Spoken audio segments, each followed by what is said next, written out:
Dans cette vidéo, nous allons parler des fonctions périodiques. Alors, regardons de quoi s'agit-il.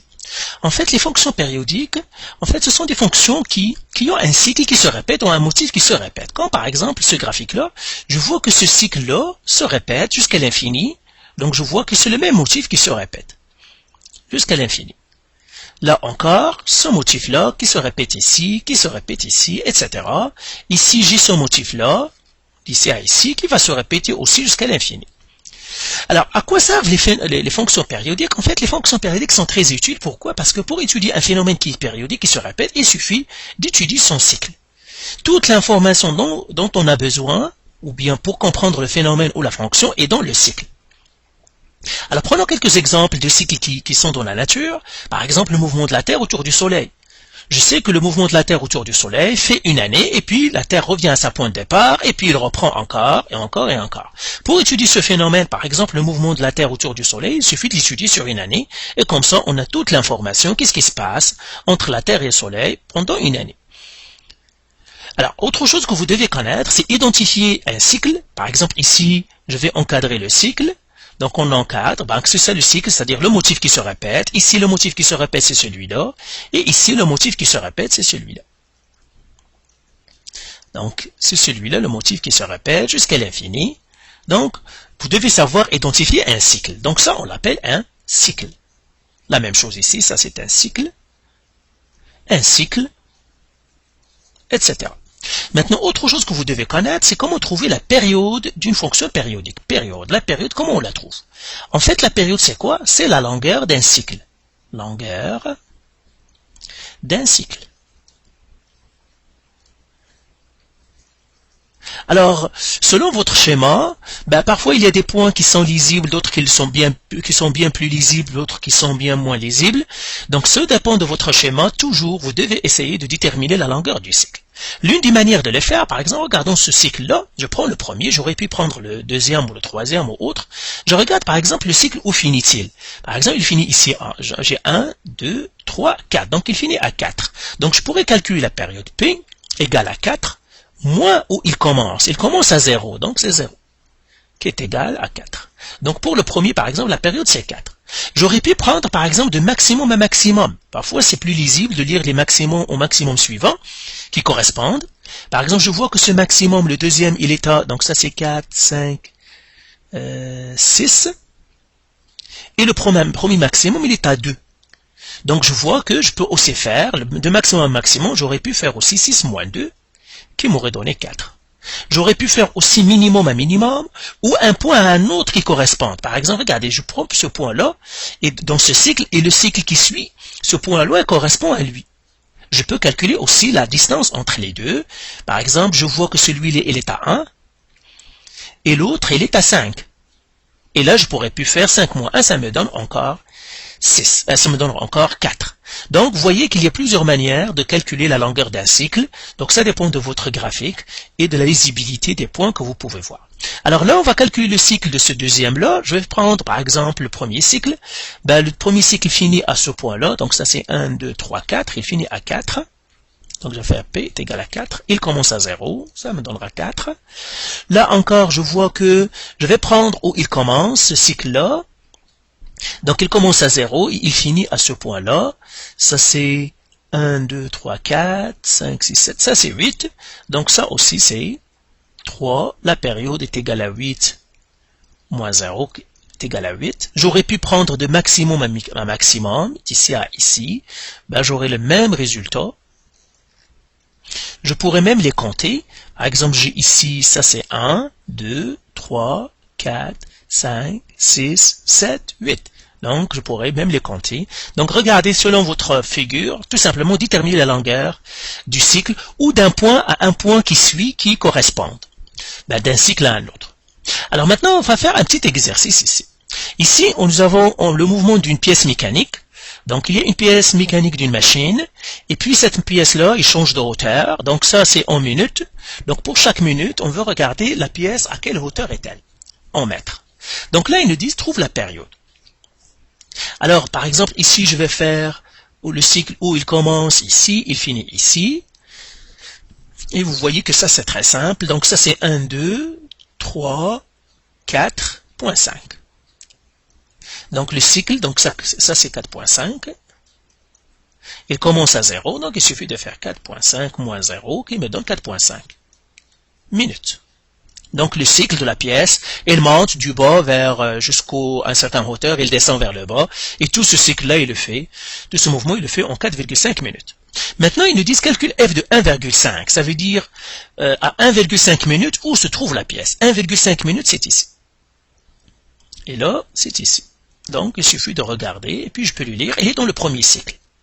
Donc ça c'est 2, ça c'est 3, et ça c'est 4. Donc 1,5 c'est 4. Il se trouve à 4 mètres. À 1 minute et demie, il se trouve à 4 mètres. Maintenant, ils disent, où se trouve-t-elle à 6 minutes?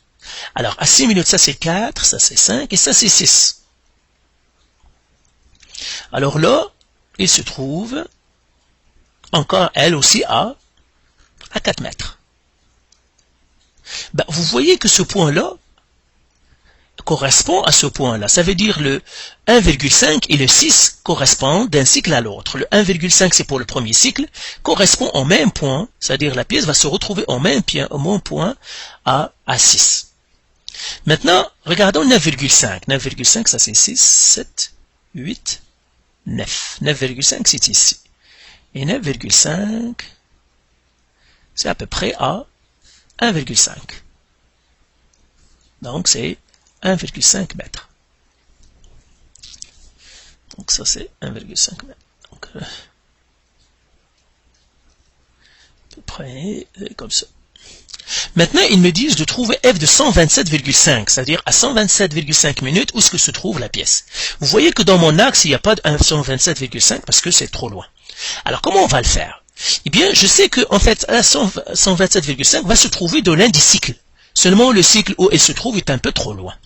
Et puis, je sais que elle va correspondre à la même chose d'un des points de mon cycle ici. Et bien, on va trouver, on va lire le 127,5, à quel point il correspond dans mon premier cycle ici. Et comment je fais ça? C'est très simple.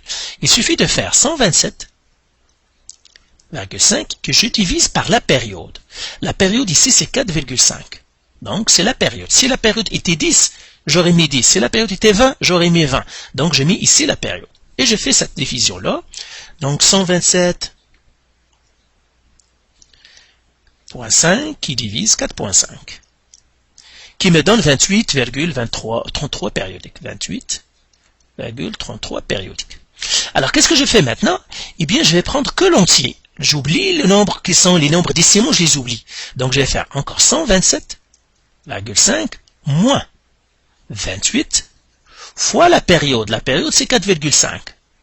Et je fais ce calcul égal. Alors là, qu'est-ce que je vais trouver? Alors, 127,5 moins 28 fois 4,5, ce qui me donne 1,5. Eh bien, en fait, le 127,5 est à la même valeur que 1,5. Ça veut dire qu'il suffit que je prenne 1,5 ici, que je le lise, et que c'est 4, donc elle correspond à la même chose qu'ici. Donc ça aussi, c'est 4 mètres.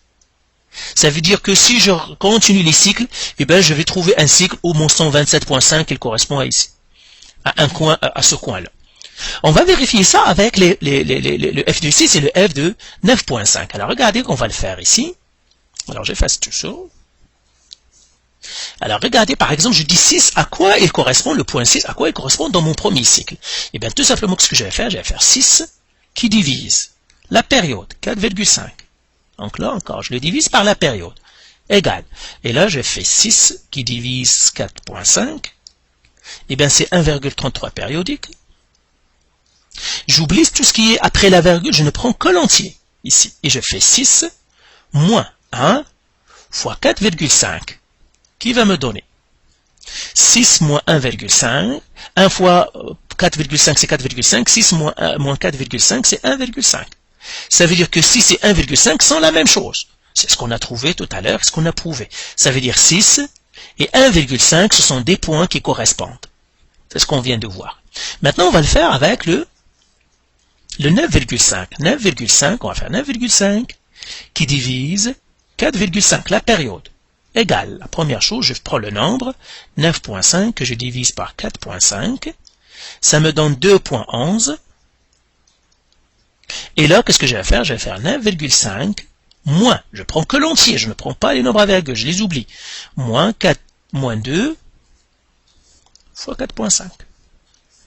Moins 2 fois 4,5. Qui finalement va me donner, alors, 9.5 moins 2 fois 4.5, ça me donne en fait 0.5. Et par suite, 9.5 et 0.5 sont la même chose.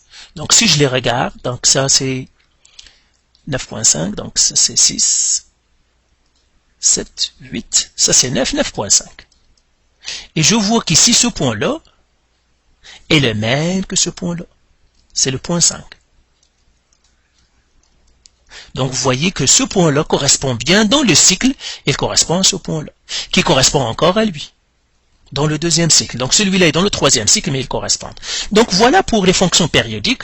S'il y a une valeur que vous ne voyez pas dans votre graphique, eh bien vous devez faire la méthode que je viens de vous montrer ici, prendre la valeur, diviser-le par la période, vous allez trouver un nombre virgule quelque chose, on oublie virgule quelque chose, on prend que le nombre entier, je prends le nombre moins ce que j'avais trouvé fois la période, et là, je fais le calcul et je trouverai à quel nombre il va correspondre dans le premier cycle. Donc voilà pour les fonctions périodiques. Faites les exercices du site et les exercices de votre manuel. Et si vous avez encore des questions de la misère, vous pouvez nous contacter.